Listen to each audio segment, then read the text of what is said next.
এটা তো কারোরই কাম্য না, আনএক্সপেক্টেড একটা ঘটনা। আর এটা আমি মনে করি যে বাংলাদেশ ক্রিকেটের জন্য এবং টোটাল ক্রিকেটের জন্য অনেক বড় লস। আর আপনি যদি দেখেন লাস্ট ফিউ মান্থ বেশ কিছু এরকম ঘটনা ঘটছে মাঠে। তো আমি জানি না এটাতে আসলে কিভাবে কেয়ারফুল থাকা উচিত বা কি করা উচিত।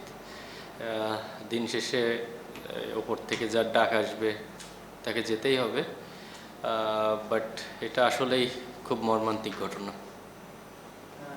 আপনার চেহারা দিকে আসলে তাকানো হচ্ছিল, সবারই মাঠে একই অবস্থা। ওই টাইমটাতে কি হয়েছিল এটা কি একটু বলা যাবে?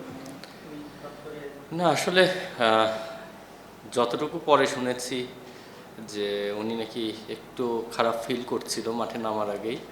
তারপরে মাঠে নেমে উনি চেষ্টা করেছে ওনার নর্মাল যে ওয়ার্কগুলো সেগুলো করার। সাডেনলি নাসিরের সঙ্গে কথা বলতে বলতে উনি আসলে পড়ে যাওয়ার পরে আসলে আমাদের যতটুকু রিসোর্স ছিল, ডাক্তার এসেছে, ফিজিও ছিল, ট্রেনার ছিল, ওনাদের যতটুকু ইয়ে ছিল, কি বলে, যতটুকু করণীয় তারা সর্বোচ্চ চেষ্টা করেছে। আমরাও ছিলাম ওখানে। তারপরে তো আপনারা দেখলেন যে অ্যাম্বুলেন্স করে নিয়ে গেল এবং পরে আমরা যখন মাঠে নেমে যাই, মাঠে নামার পরে আমরা নিউজটা পাই।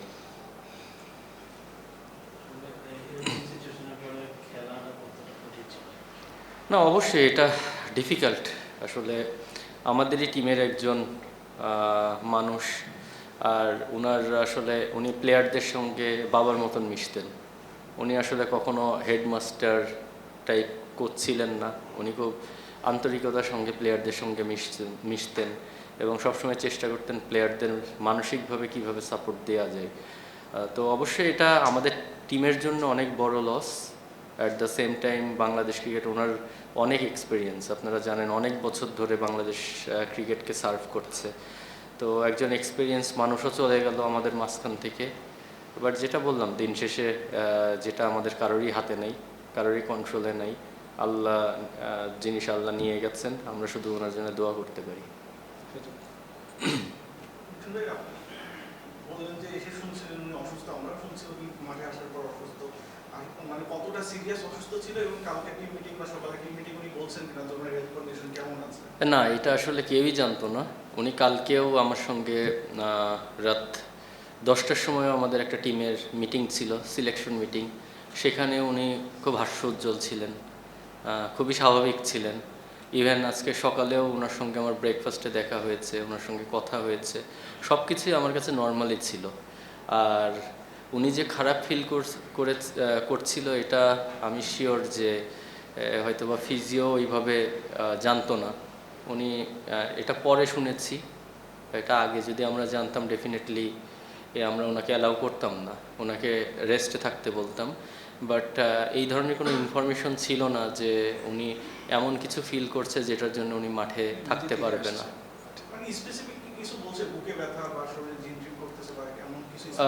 না, এই ধরনের আসলে আমার কাছে এই ধরনের কোনো ইয়ে নেই।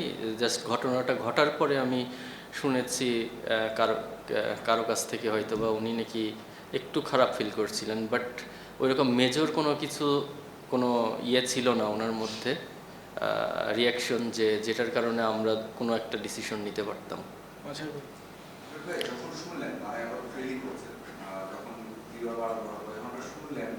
আপনাদের রিঅ্যাকশনটা কি ছিল? অবশ্যই তখন তো সবাই বলা হতো ব্যাট করতে নামে ট্রেস করতে হবে, আপনাদের মোটিভেশন বা ম্যাচ নিয়ে তখন আপনাদের সিনারিওটা কি ছিল? না, আমরা আসলে ফিল্ডিং টাইমেই শুনেছি, ব্যাটিং টাইমে না। ফিল্ডিংয়ে যখন ছিলাম তখনই আমাদের কাছে নিউজ এসেছে। মনে হয় খুব সম্ভবত 6-7 নম্বর ওভারে আমাদের কাছে নিউজ এসেছে।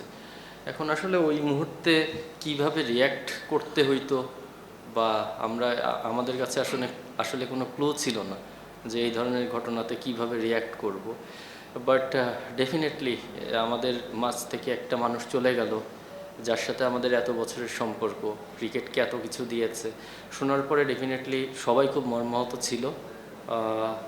এবং দিন শেষে যেহেতু আমরা মাঠে নেমে গেছি ভাইয়া, ওখানে তো আমাদের খেলা ফোকাস করা ছাড়া আর কিছুই করার ছিল না।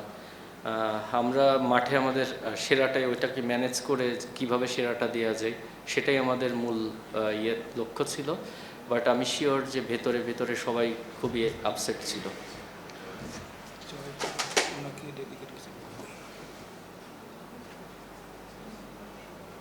সাবির রহমানকে দেখলাম আজকে আমরা যে 6 নাম্বার ব্যাটিং করতে, তাকে কি পুরো টুর্নামেন্টই ফিনিশার রোলে খেলাতে চান নাকি টপ অর্ডারও দেখা যাবে?